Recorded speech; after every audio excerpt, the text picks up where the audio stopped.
HRV is crazy. So you've probably got yourself a nice fitness tracker, most likely a watch, something like an Apple Watch, a Fitbit, maybe if you're a bit of a baller, something like a Garmin watch. And now you're tracking your sleep and stress scores. But now you've come across HRV and you're wondering, what the hell is it? You look it up and suddenly notice healthy and athletic people bragging about their HRV scores. I want a higher HRV score, you say to yourself. Even if this is not your exact situation, most people are not aware that the HRV score is a very powerful metric that will help you on your healing journey, whatever it is. I'm going to propose a hypothesis. My hypothesis states that the idea that athletes have a higher HRV is more due to how they manage their lifestyle and recovery, and not really due to their athleticism. In fact, there are so many athletes with lower HRV scores or HRV scores that are all over the place. We'll call this HRV noise. I'll also cover the topic of HRV baselines, which I think are the most important, and we'll dive into that. We'll also touch on strategies to improve your HRV, and specifically into the dark horse of HRV improvement, which is fasting. So strap yourselves in. Welcome to the Dry Fasting Club. Please remember that all fasting should be done with medical supervision. All information provided here should be viewed as informational only and should never supersede medical advice. When you are adding fasting or making lifestyle and dietary changes, please discuss with your medical professional first. So what is HRV? HRV stands for Heart Rate Variability, and it measures the difference in timing between our heartbeats. This metric provides insights into how our body balances between the sympathetic, which is the fight or flight, and then the parasympathetic, which is the rest and digest part of our autonomic nervous system. So why is HRV even important? Well, HRV serves as an indicator of our body's ability to adapt to stressors and maintain a healthy balance. A higher HRV generally signifies better resilience and flexibility, whereas a lower HRV score may indicate chronic stress or fatigue. Yes, there are some outliers to this, and genetics can play a role. But overall, if your goal is to become healthier, increasing your HRV baseline is a must.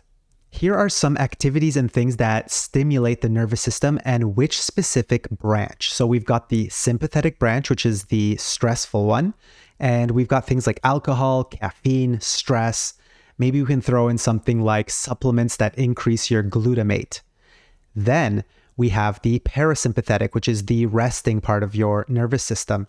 And we've got things like breath work, meditation, stretching, supplements that increase GABA, and our beautiful dark horse, fasting. Now that we know that, why can two people with similar HRV levels be completely different when it comes to health? The key thing here is that exercise plays a big role in improving your HRV. You need to incorporate some form of stressors on the body to have a hormetic effect. This is what your body will have to learn to stabilize against. In the famous saying, "What doesn't kill me makes me stronger," this concept can also be adapted to HRV.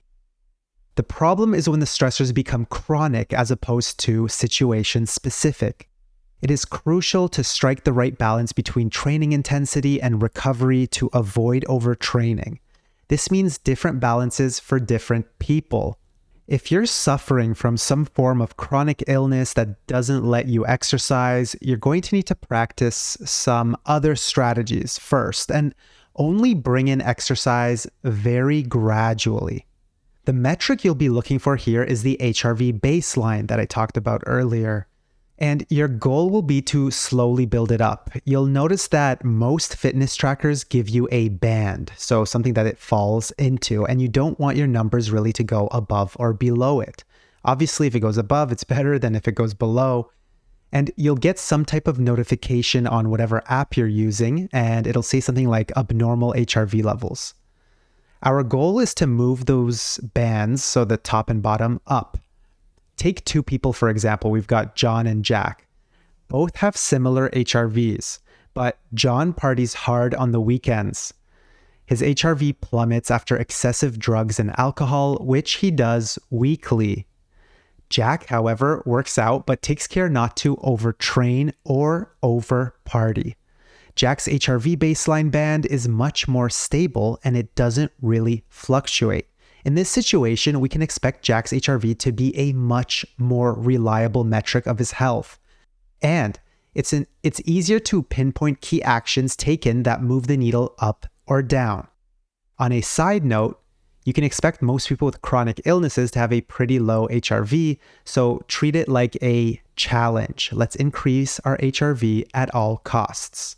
Okay, how do we do that? So if we want to hack our way into HRV, we're going to need a little bit of help.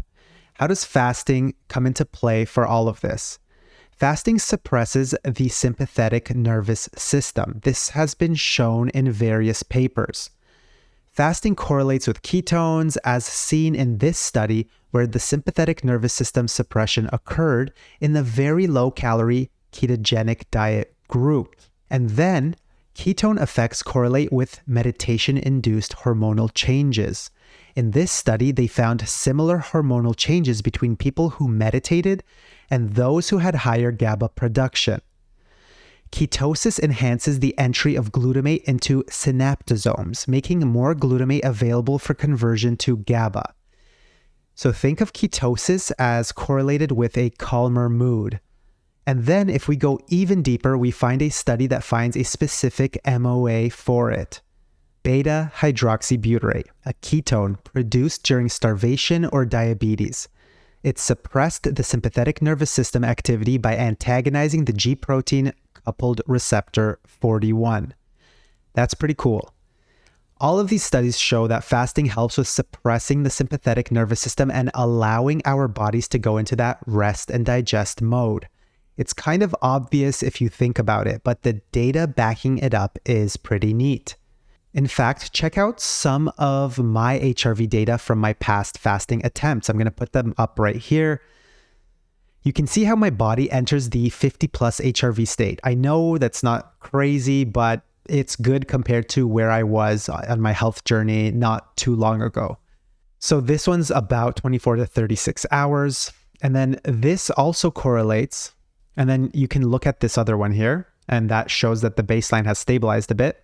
And you have to remember that this also correlates to no digestive impact. Because obviously when the digestive system is empty on a fast, the body has less stress. So we take that into consideration. But the beautiful thing about fasting is that it also slightly raises the HRV baseline. If you're meticulous about your health, you'll notice that nothing raises it faster and more stable than fasting. I highly encourage that you check this out for yourself. Now, what about other strategies? We talked about fasting. That's sort of the hack to HRV baseline, but it's just a player in a wide web of things that we should be doing. Earlier, I mentioned a few different factors when I was talking about the sympathetic nervous system and the parasympathetic one. So if we're looking at strategies to improve, we'll need to work on boosting the parasympathetic activities and balancing, down-regulating the sympathetic ones. We need to improve our sleep, foremost. Mastering our pre-bedtime routines is critical. Lower the blue light, increase the red light. Go to sleep around the same time every day so your body's circadian clock can stabilize and be more effective. This translates to better hormonal health, more melatonin, and better sleep. You can even add a curated sleep stack that can provide additional benefits and further improve your sleep. We also need to help our body transition between states of sympathetic and parasympathetic. When we work out, as I mentioned earlier, stress is expected. We need cortisol levels to rise to help burn glycogen more efficiently, help with stress adaptation, protein synthesis, and let's not forget its anti-inflammatory effects. But let's not overdo it and leave the body in a sympathetic, stressed out state. Think of GABA enhancing protocols like supplements, meditation, and breathing exercises. But don't forget, you need to remember not to overtrain. If someone is really serious about their health, they're also going to try to drop alcohol and practice low stress in their daily lives.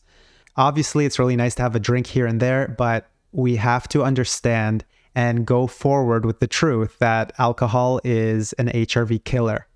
Things like walks in nature, getting morning sunlight, meditation, and breath work. If you really want to increase your health, you'll really work on that Zen concept. You really have to dial it in. A constantly angry person usually does not lead a happy and healthy life.